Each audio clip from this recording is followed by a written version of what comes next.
2023 SPM தேர்வெழுதாத 399 பேர் மீண்டும் தேர்வெழுத இணக்கம். கல்வி அமைச்சு தகவல். சுகாதார அமைச்சின் கீழ் 17 இருதய அறுவை சிகிச்சை நிபுணர்கள் மட்டுமே சேவையாற்றி வருகின்றனர். ஃபெல்க்ரா நிதி முறைகேடு விவகாரம் இதுவரை 2 பேரை MACC கைது செய்துள்ளது.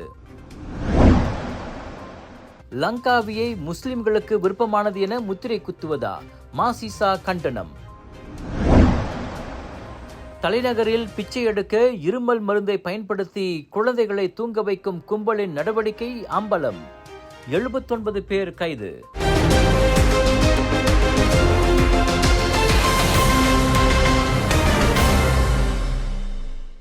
கடந்த ஆண்டு SPM தேர்வு எழுதாத 10,160 பேரில் 399 பேர் மீண்டும் தேர்வு எழுத இணக்கம் தெரிவித்துள்ளதாக கல்வி துணை அமைச்சர் வங் காவோ கூறியுள்ளார். பள்ளி மற்றும் பெற்றோர்களின் ஒத்துழைப்போடு அவர்கள் அடையாளம் காணப்பட்டதாக வங் கூறினார். அவர்கள் அனைவரும் இவ்வாண்டு SPM தேர்வு எழுத சம்மதம் தெரிவித்துள்ளனர். அதிகமான மாணவர்கள் SPM தேர்வு எழுதாத விவகாரத்தை கல்வி அமைச்சு எவ்வாறு கையாள்கிறது என குலிம் பண்டார்பாரு பரிகத்தா நேஷனல் நாடாளுமன்ற உறுப்பினர் ரோஸ்லான் ஆசி முன்வைத்த கேள்விக்கு வாங் இவ்வாறு பதிலளித்தார். கடந்த SPM தேர்வு எழுதாத 10,160 பேரில் 3,858 பேர் பள்ளி படிப்பை கைவிட்டவர்கள் அவர்.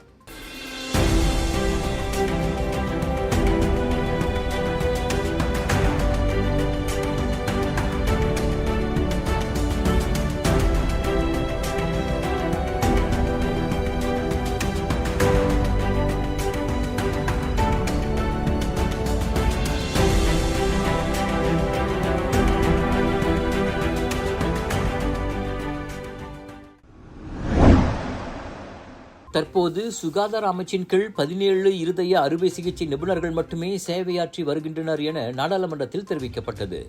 மற்றொரு 23 மருத்துவர்கள் நிபுணத்துவ பயிற்சியை மேற்கொண்டு வரும் வேளையில் அவர்களில் 16 பேர் பேரலல் பாத்வே எனப்படும் இருதய அறுவை சிகிச்சை துறையில் முதுகலை பட்ட பயிற்சியிலும் 7 பேர் UITM பல்கலைக்கழகத்தின் மருத்துவ முதுகலை திட்டத்தையும் மேற்கொண்டு வருவதாக சுகாதார அமைச்சர் டத்தோஸ்ரீ ஜுல்கிஃப்லி அஹ்மத் தெரிவித்தார்.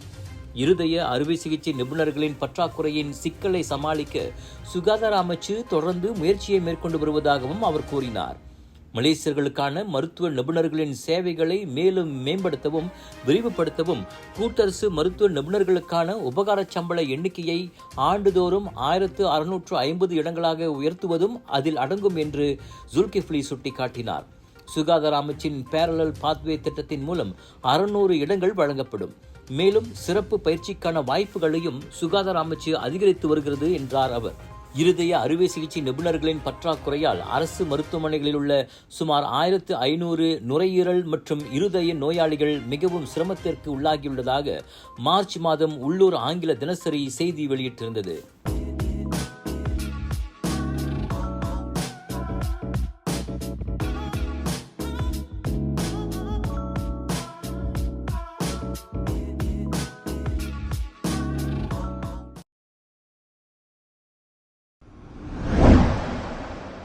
ஃபெல்க்ரா விவகாரம் தொடர்பில் அரசு நிறுவனத்தின் 2 அதிகாரிகளை மலேசிய ஊழல் தடுப்பு ஆணையமான MACC நிதி முறைகேடு காரணமாக கைது செய்திருப்பதை அரசாங்க பொது கணக்கு குழு உறுதிப்படுத்தியுள்ளது. MACC விசாரணையின் அடிப்படையில் சம்பந்தப்பட்ட நபர்கள் மீது எந்த நேரத்திலும் நடவடிக்கை எடுக்கப்படலாம் என பொது கணக்கு குழுவின் தலைவர் மாஸ் எம்ரியாத்தி சம்சுரின் தெரிவித்தார்.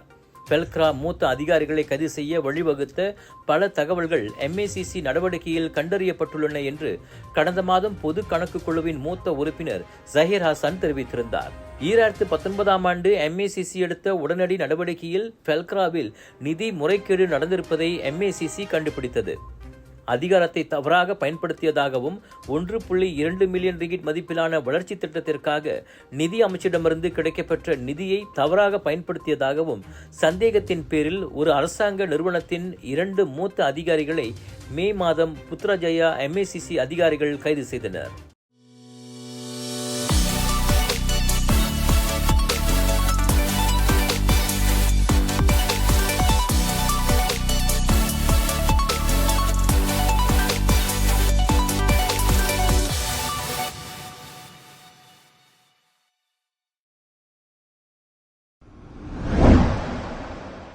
அண்மையில் சுற்றுலாத்துறை துணை அமைச்சர் கைருல் ஃபிர்டௌஸ் அக்பர் கான் செய்துள்ள பரிந்துரையின்படி லங்காவியை முஸ்லிம்கள் விரும்பும் இடம் என்று முத்திரை குத்தினால் சுற்றுலாத்துறை பாதிக்கப்படும் என்று MCA இன்று எச்சரித்துள்ளது. இந்த ஆலோசனை குறுகிய மனப்பான்மை கொண்டதாக இருப்பதோடு தொலைநோக்கு இல்லாதது என MCAயின் துணைத் தலைவர் வி ஜெக்செங் கண்டனம் தெரிவித்துள்ளார்.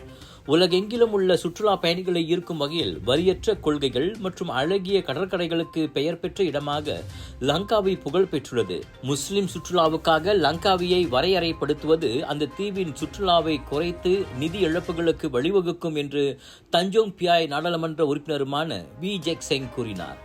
லங்காவியை முஸ்லிம்களுக்கு விருப்பமானது என முத்திரை குத்துவது மலேசியாவுக்கு வருகை புரியும் 2026ஆம் ஆண்டுக்கு இவ்வட்டாரத்தில் உள்ள மற்ற தீவுகளுடன் போட்டியிட உதவும் என கைருல் திங்கட்கிழமை என்று கூறியிருந்தார். அது லங்காவியை சமய மற்றும் பழமைவாத கொள்கைகள் நிறைந்த சுற்றுலா தீவு என சித்தரித்து தேசிய சுற்றுலாத்துறைக்கு பாதிப்பை ஏற்படுத்தும். எனவே அனைத்து சுற்றுப்பயணிகளிடம் லங்காவி பிரபல சுற்றுலா மையம் என்பதை தக்க வைப்பதற்கு அதன் பன்முகத்தன்மையில் கவனம் செலுத்தப்பட வேண்டும் என வி ஜெக்செங் கேட்டுக்கொண்டார். சுவாச பிரச்சனை, சளி, இருமலுக்கு உகந்த தீர்வு சைலஜா பேபி ஹெர்பல் கிரீம்.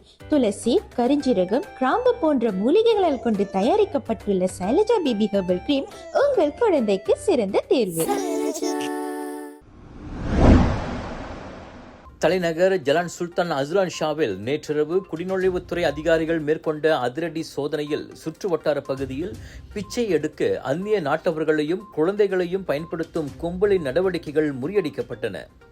குறிப்பாக ஜலான் சவுக்கீட், ஜலான் மஸ்ஜித் இந்தியா மற்றும் ஜலான் செந்துல் ஆகிய இடங்களில் பிச்சை எடுப்பதற்காக 10 மாதம் முதல் 6 வயது வரையிலான குழந்தைகள் அல்லது பிள்ளைகளை தூங்க வைக்க அக்கும்பல் அவர்களுக்கு போதை மருந்துகளை கொடுத்து வந்ததும் அம்பலமாகியுள்ளது. பொதுமக்களின் அனுதாபத்தை பெற்று அதிக வருமானம் ஈட்ட அவ்வாறு செய்யப்பட்டதாக நம்பப்படுகிறது.